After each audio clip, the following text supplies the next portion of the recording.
G'day, how are we? If I had to go through and make a list of the games that I thought were just perfect, or at the very least as close to perfect as you can get, Luigi's Mansion would be on that list. Hitman Blood Money would be another. I got this game for Christmas in 2002 and absolutely fell in love with it. Even after not playing it for years, I could still easily remember the music and the sound effects. The only thing I disliked about the game when I was a kid was that I got stuck in the attic after defeating the wind-up toy ghosts. I didn't realize that I was supposed to walk into the little area at the back in the little makeshift castle, whatever you want to call it, but maybe I was just dropped as a baby. I remember calling my cousin to ask him how to get past it. Those were the dark ages for me. We didn't have internet, so I was never able to look up walkthroughs for other games I was stuck on, or even look up cheats for some of my favorite games like GTA. I had to rely on cheat books or other people printing them off for me. So basically, my memory of the game is that it was just an all-round perfect package with wonderful music, terrific lighting and shadows, great graphics in general, and memorable designs of the enemies. TLDR of the video is that all this still holds up. Hello? This section will be a bit of a short one. Story is not really something that's front and center in these kind of mascot Nintendo games, but the premise is that Luigi has won a mansion for a contest that he never entered. Mario went on ahead but found himself captured by the ghost of the mansion and imprisoned in a painting by King Boo. After Luigi finally arrives and takes a peek around for himself, he's confronted by a ghost but saved by Professor Egad. Egad tells him that the mansion did not exist until a couple of days prior and that something sinister is going on. With his help, Luigi clears the mansion of its many ghosts which have escaped from their paintings. You find out that King Boo was behind all this, and at the end of the game, you fight him whilst he controls the body of Bowser himself. Which is pretty macabre for a Nintendo game, especially when you watch Bowser's head come clean off and even sit on backwards. He has to twist it back to the right way. But anyway, at the end of the game, all the treasure you collected is used, so a real mansion can be built for Luigi. Hello? The core gameplay in Luigi's Mansion is you're using a specially designed vacuum to capture ghosts called the Poltergust 3000. Hey? Get it? Poltergust? This is done by flashing your torch at a ghost, at which point it enters a frozen state and shows its heart and can be vacuumed. Pull both sticks in the opposite direction the ghost is trying to go and Bob's your mum's brother. Once all ghosts have been cleared from a room, it will light up, signifying that it's safe and usually reward you with a key to another room. You've also got the more powerful portrait ghosts as well as bigger sort of boss ghosts that serve to conclude the area or act of the game. Whilst out and about, you'll be able to find certain ghosts that give you money upon capture or even find treasures hidden in various objects. In terms of ghost types, the different designs equate to different attacks as well as different HP values. The big green boys known as garbage can ghosts apparently will drop banana peels around the environment as an example. You'll also collect elemental tokens that allow you to shoot fire, water or ice out of your vacuum. It doesn't get used too often, but you will see some areas that require the use of these abilities or a ghost that can only be captured when hit by the appropriate ability. Water beats fire, fire beats ice, ice beats water. Simple rock, paper, scissors. Each portrait ghost usually has a requirement that has to be met before you can start capturing it. Lydia, for example, can only be captured after you open the blinds in her room and allow the wind to annoy her. The boss ghosts that conclude the areas have entire arenas that you'll be forced to fight in and also have their own little gimmick before you can capture them.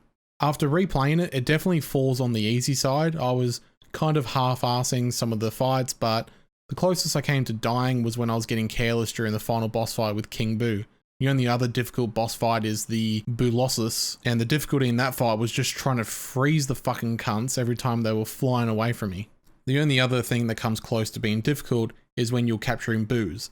After a room is lit up, you'll get a little radar to signify that there's a boo in the room somewhere.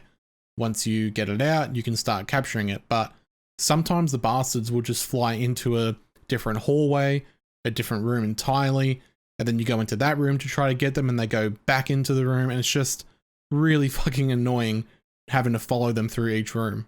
After finishing the game, you unlock the Hidden Mansion. This new mansion is almost the exact same as the original, except enemies hit harder, and it's generally darker, to name a couple of changes.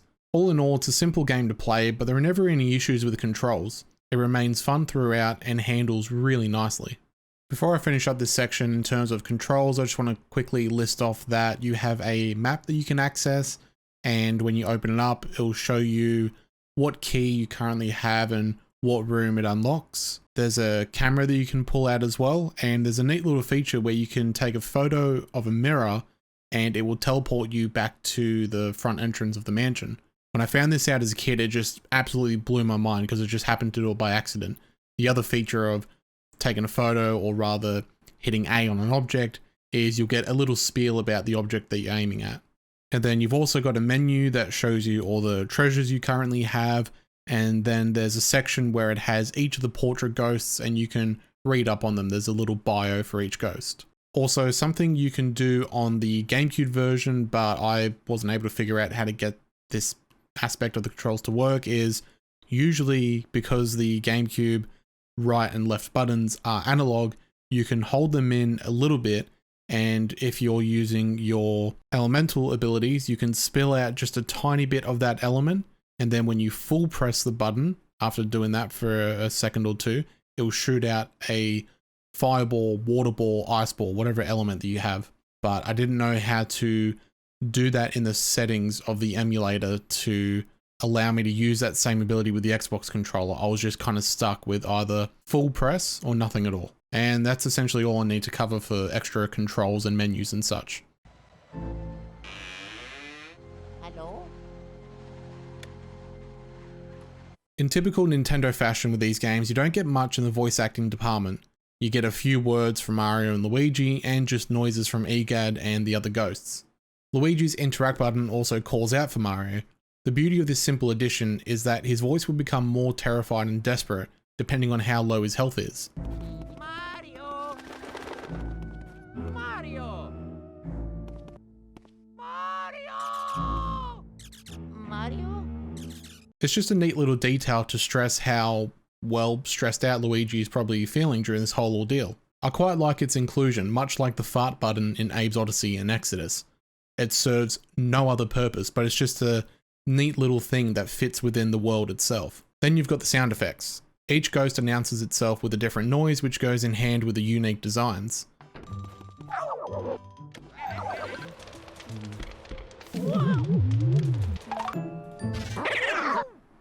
Other things such as banging on an object or sucking up all the money and coins all sounds good. The only issue I had, which very well could be an emulator issue, is that sometimes noises weren't occurring in the correct side of my headphones. It didn't happen all the time, but it was noticeable when it did happen. Finally, probably one of my favorite things about the game, the music. It is just so fucking good. The main theme is memorable, and not just because it's a good theme that really sells on that creepy horror aspect, but because the team went out of their way to play it in different ways. Luigi will whistle it to himself when he's in lit areas, or nervously hum it along with the orchestra / band, whatever it is, in the background. There's even what sounds to be ghosts doing their own rendition of it in the background, which is a neat little detail.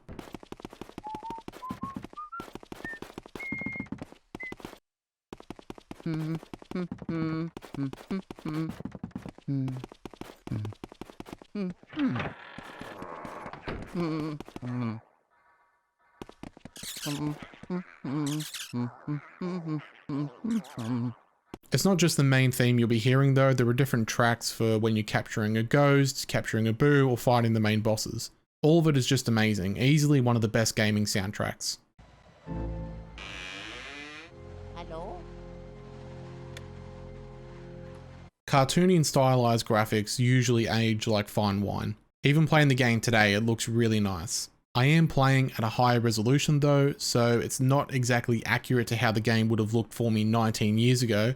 And also, again, could be an emulator issue, but I had some weird flickering in some of the cutscenes and just some graphical hitches, as well as a couple of frame rate problems, but I don't recall ever having any issues playing this on a GameCube natively. This is most likely purely an emulator issue. Back to the game's graphics though, this is a GameCube launch title from 2002, and it still looks so good seeing shadows being cast onto other objects when using your torch, or watching Luigi's shadows smoothly transition onto other objects in the background. Wonderful stuff, and I'm really eager to give Luigi's Mansion 3 a go just so I can see its tech in action. One downside for this entry though is that I'm not able to play the game at 60 FPS, it's coded to run at 30, and if you try to run any higher, it starts to break the game. Unfortunately, the third game is also locked to 30, so I'll have to see if raising it to 60 breaks it. Some other areas where the game impressed me that I didn't really remember as a kid is how money is collected by the vacuum, the way it sort of swirls and moves in the air, and also the dust. For some reason, there is so much detail put into how the dust moves around and gets sucked up. So yeah, graphically the game is a treat even 19 years later. And as I said before, the enemy designs are all very unique, they're all very different from each other. You do have some types that kind of change color, like those fucking cunts that try to grab hold of you when you're not looking, but there's plenty of different designs that is not going to feel samey necessarily. And everything's pretty well animated as well, especially in the cutscenes. There's a lot of life brought to the characters. It just looks really, really nice. I think games like this would absolutely benefit from even a pretty standard HD remaster. You look at something like Wind Waker, the original game still looks quite nice because of that stylized cartoony look, but then it got remastered on the Wii U and just suddenly looked even prettier, and the lighting just made it really pop and the colors were so nice. I would love to see that kind of thing for Luigi's Mansion, because I think a modern remaster on the Switch or whatever console comes after the Switch would just work wonders for this game, especially with its current lighting model. The lighting is just so fucking good, but who knows? It's just wishful thinking on my part. Hello? Unfortunately, it's a somewhat short game, taking me roughly 3 to 3.5 hours to complete, with a bit of fucking around and going AFK here and there during recording. I don't think it's too much of a negative though, because the game doesn't really feel like it needed more content, not without adding whole new areas or gameplay elements. Besides, the first time I likely won't finish it as fast. I just sort of remember where everything is and where to go. Other than the difficulty being very much on the easy side for the most part, I don't think there's much more to add. It still stands as a wonderful game and is one I hold very dearly. It's nice to play something that is a genuinely positive experience today and not just an old memory blinded by nostalgia. Like Dead Island. I'll be sure to tackle that game at some point. If you haven't played Luigi's Mansion, please give it a go.